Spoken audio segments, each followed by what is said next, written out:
Bonjour à tous, nous continuons notre série sur la joie du pardon. Après avoir vu comment nous placer sous le regard miséricordieux du Père, comment laisser l'Esprit Saint nous révéler ce qui nous empêche d'être nous-mêmes, parce que c'est ça, le péché, quand on a péché, Dieu nous dit, tu vaux mieux que ça. C'est pas ça, ça te ressemble pas. Donc il y a quelque chose dans le péché qui est étranger à nous-mêmes. Et comment l'Écriture nous permet justement de redevenir nous-mêmes. Comment ce péché, nous en sommes libérés par un aveu simple, à la première personne. Je reconnais, j'assume, je veux changer. Mais qu'est-ce qu'on va dire là-dedans? Vous savez, dans le Je confesse à Dieu, on dit, oui, j'ai vraiment péché en pensée, en parole, par action et par omission. Essayons d'observer ces différents points qui vont nous aider aussi à faire mémoire de notre vie et voir aussi là où il y a des choses peut-être à convertir. J'ai péché en pensée. On voit bien que le péché, il commence dans la pensée, la convoitise. Si on pense du mal de quelqu'un, on va finir par en dire du mal et peut-être par être agressif et violent pour cette personne. La convoitise, le Seigneur nous le dit dans le Sermon sur la montagne, celui qui regarde une femme avec convoitise, eh bien, a déjà commis l'adultère dans son cœur. On voit que déjà, quand nous consentons un certain nombre de pensées, eh bien, ce consentement fait que ces pensées sont mauvaises, nuisent. Il y a la parole. La parole, nous voyons très bien le bien qu'elle peut faire et le mal qu'elle peut faire. Ces petites calomnies, ces petites médisances, ces commérages, comme le dit aussi souvent le pape François, ces petits commentaires qu'on fait sur les uns sur les autres, qui n'augmentent pas la charité, qui n'augmentent pas non plus forcément la vérité.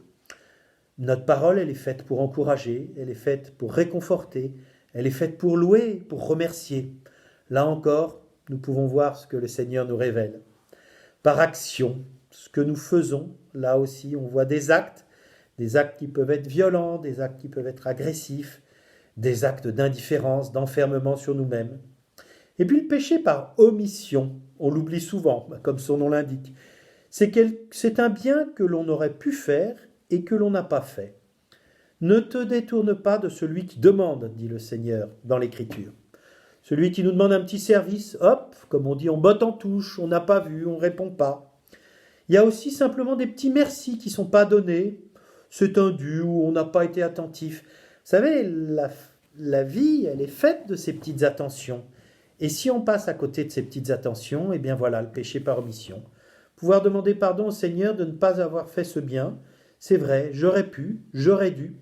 Et parfois, ça a des conséquences graves. Non-assistance à personne en danger. On connaît cet article de la loi.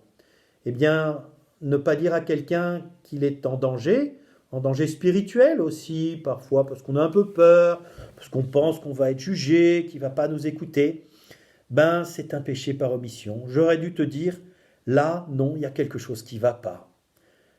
Je pense par exemple à un jeune qui se droguait, ben, quelqu'un lui a, par charité, parce que c'était un vrai ami, lui a dit, là, non, tu n'es pas sur une bonne voie. Ça suppose toujours la charité aussi. Ça, c'est ce qui relève de la correction fraternelle. Mais n'oublions pas tout ce qui peut, eh bien, dépendre de nous et que nous pouvons faire. À l'impossible, nul n'est tenu, mais nous avons parfois un champ d'action beaucoup plus large que celui que nous voulons voir. Alors demandons à l'Esprit Saint de nous révéler tout ce qui nous empêche d'être nous-mêmes et de déployer pleinement notre charité en pensée, en parole, par action et par omission. À bientôt!